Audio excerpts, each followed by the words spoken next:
आप सभी का एग्ज़ाम बहुत अच्छा गया होगा। मैं अपने एग्ज़ाम की बात करूँ तो जो मेरा एग्ज़ाम है वो कुछ ख़ास नहीं गया, क्योंकि मैंने अपने पेपर में कुछ आते हुए सवाल और जो कुछ कर सकता था, मतलब जितना बेस्ट दे सकता था उतना बेस्ट दे नहीं पाया। मैं मतलब अपने इस पेपर का अगर ऑल ओवर एनालिसिस कर दूँ तो बस ये मान लीजिए कि कम से कम मुझे 20 नंबर का लॉस, यानी 10 क्वेश्चंस मेरे आते हुए रह गए पेपर में।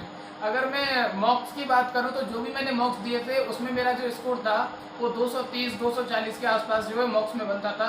लेकिन जो मेरा जो पेपर रहा है, कुछ भी हो सकता है इस पेपर में, जो मेरा फिलहाल का जो रिजल्ट का स्कोर है या जो मैंने आंसर की मैच की थी वो काफ़ी कम रहा है। मैंने पेपर की बात करें तो पेपर में ऑल ओवर 125 अटैम्प्ट किए थे, जिसमें से मैं बात करूं जीके में मैंने 29 अटैम्प्ट किए थे, जिसमें से मेरे 24 सही थे। अगर बात करूं मैं हिंदी की तो हिंदी में मैंने 36 अटैम्प्ट किए थे और 36 में से मेरे 5 गलत हो गए, जिसमें से जो 3 गलत हुए थे वो पैसेज यानी गद्यांश में गलत हो गए थे। और अगर हिंदी में मैं बात करूं तो 36 में से मेरे 31 हिंदी में सही है। और अगर मैं बात करूं मैथ की तो मैथ में मैंने 15 किए थे और मैथ में मेरे 15 के 15 सही है। और रीजनिंग की बात करूं तो रीजनिंग में जो मेरे अटेम्प्ट थे वो 45 थे और 45 में से जो मेरे करेक्ट क्वेश्चंस बने वो 38 बने हैं।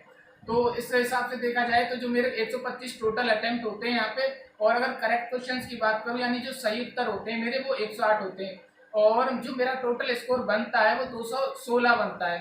और जो मेरे गलत क्वेश्चंस थे अगर उनको काट पीट के अगर उस स्कोर को निकाला जाए तो जो मेरा फिलहाल का स्कोर है वो 207.5 आ रहा है। तो वैसे मुझे तो नहीं लगता कि मेरा जो है फाइनल तक चांस रहेगा इस बार, क्योंकि पेपर देखा जाए तो जो भी पढ़ने वाला था उस सभी का स्कोर जो है मतलब 100 क्वेश्चन सभी का बना है कि 100 क्वेश्चन हर एक के पेपर में ऐसे थे कि जिनको आराम से बनाया जा सकता है।